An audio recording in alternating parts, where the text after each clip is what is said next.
मिक्सरमध्ये आंब्याचे तुकडे पाणी न घालता बारीक करून पल्प तयार करा। पल्प एकदम गुळगुळीत असावा। एका मोठ्या बाउलमध्ये तयार केलेला चक्का घ्या। चक्का गुळगुळीत होईपर्यंत चांगला फेटून घ्या। हँड ब्लेंडर वापरल्यास काम सोपे होते। आता त्यात पिठी साखर, वेलची पूड, जायफळ पूड, केसर, दूध घालून पुन्हा चांगले फेटून घ्या। साखर पूर्णपणे विरघळायला हवी आणि मिश्रण क्रीमी झाले पाहिजे। या मिश्रणात आंब्याचा पल्प घालून हलक्या हाताने चांगले मिसळा। आंब्याच्या गाठी राहू नये याची खात्री करा। आंब्याचा पल्प तुमच्या आवडीनुसार कमी जास्त करू शकता। तयार झालेले आम्रखंड एका सर्व्हिंग बाउलमध्ये काढा। बदाम आणि पिस्त्याचे काप घालून सजवा। तयार झालेला आम्रखंड किमान 1 ते 2 तास फ्रीजमध्ये थंड होण्यासाठी ठेवा।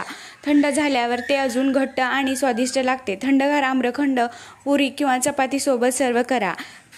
तसेच डेझर्ट म्हणून खा। आम्रखंडासाठी नेहमी ताजे आणि चांगले घट्ट दही वापरा। आंब्याचा पल्प पाणी न घालता मिक्सरमध्ये बारीक करा।